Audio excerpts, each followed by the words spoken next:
যারা পূর্বে মেইল করেছিলেন তারা এবং যাদের আপনার সুই আপডেট হয়েছে নুল্লস্তা, তারা অবশ্যই অবশ্যই নতুন একটা আইডি দিয়ে নতুনভাবে মেইল করে রাখেন নিজেরা। আগের মেইলের দিকে ভাই তাকিয়ে থাকেন না, সময় কিন্তু খুবই কম, যে কোনো সময় নুল্লস্তা বাতিল হয়ে যেতে পারে। এই যে দুইটা ভিডিও রেফারেন্স দিলাম, এই যে আমার এই ভিডিওর পরে এই সামনে দেখতে পারবেন দুইটা ভিডিও দেওয়া আছে, যে দুই ভাইয়ের মিলানোর কাউন্সিলর বিবেশ চন্দ্র কর এবং আরেক ভাই এটা দিলাম, আপনারা দেখে নিয়েন। এবং আপনারা এর চাইতে যদি বেশি ভালো খবর জেনে থাকেন আমাকে জানায়েন এই ভিডিও কমেন্টসে। এবং আপনারা আগের মেইলের আশায় বসে থাকেন না, চাতক পাখির মতো নতুন করে মেইল করে রাখেন নতুন আইডি দিয়ে। যা বিশেষ করে যাদের সুই আপডেট হয়েছে, রিউশন উল্লস্তা আসে নাই, সমস্যা নাই ভাই, একটা নতুন আইডি নতুন করে মেইল করে রাখলে কোনো ক্ষতি নেই। আপনার যদি সুই আপডেট হয়ে থাকে আপনি কিন্তু অ্যাপয়েন্টমেন্ট পেয়ে যাবেন, যদি আপনি নিজে অ্যাপয়েন্টমেন্ট আবেদন করতে পারেন, মেইল করেন, না হলে আমার মাধ্যমে কিছু পারিশ্রমিক দিয়ে করাইতে পারেন।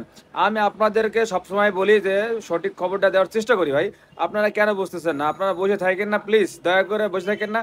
সামনে কিন্তু আপনাদের জন্য বিশাল দুঃখের সংবাদ কিন্তু আপনাদের জন্য ওয়েট করতেছে, আশা করি বুঝতে পারছেন। এবং ভিডিও দুইটা দেখে নেন রেফারেন্স হিসাবে, ঠিক আছে? বাকিটা আল্লাহর ইচ্ছা। নিউজ দিবেন, কারণ আমি যতটুকু জানি ফুলুসির যদি এরকম স্টেপ নেয় থাকে তাহলে এগুলি আর ক্যান্সেল হয় নাই। তবে হ্যাঁ, এগুলি সব ক্যান্সেল হয়ে যাবে 31শে ডিসেম্বর, কারণ আমরা এই প্রাতিকা করার সময় একটা মার্কাদি বল্ল ইউজ করছি, যেটা 16 ইউরো। এটা গভর্নমেন্ট একটা অর্ডিন্যান্স আকারে ক্যান্সেল করবে। সো এই অর্ডিন্যান্স তারা টাইম দিছিল 31শে ডিসেম্বর 2025। সো 31শে ডিসেম্বর 2025-এর মধ্যে যাদের এইগুলি ভিসা না হবে সব অটোমেটিক ক্যান্সেল হয়ে যাবে। সো আমার বলার বিষয় হলো যারা ইতালিতে দালাল আছেন আমার মতো বা অন্যান্যর মতো, যারা দালালি করতেছেন বা ইন্টারমিডিয়েট করতেছেন বা ব্রোকার, আপনাদের নিরাশ হওয়ার বা হতাশ হওয়ার কোনো কারণ নেই, কোনো প্রাতিকাই ক্যান্সেল হয় নাই। যদি আপনারা চেক করতে পারেন তাহলে এভাবে চেক করে নিন। 2022, 23 আর 24-এর নুল্লস্তাগুলিকে সম্পূর্ণভাবে ক্যান্সেল কেন করে দিচ্ছে এটা নিয়ে গতকালকে আমি প্রথম ভিডিওটা করেছিলাম। আমি বলেছিলাম যে আজকে আপনাদেরকে ফাইনাল এবং শেষ ভিডিওটা করব।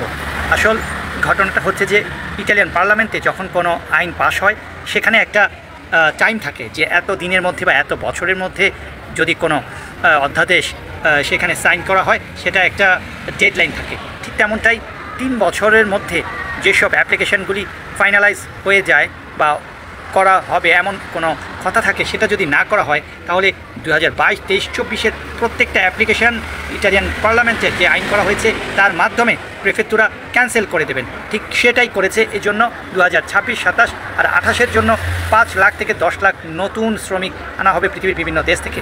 তবে একটা কথা বলতে হবে, এইবার কিন্তু বাংলাদেশি দালাল আর ব্রোকারদের কোনো দোষ নেই, তাদেরকেই দোষারোপ দেওয়া যাবে না, কারণ এই ক্যান্সেলেশনগুলি প্রেফেক্টুরা থেকে সরাসরি পার্লামেন্টের আইনে করা হয়েছে। তাই এইবারের মতো বাংলাদেশি দালালরা বেঁচে গেলেন।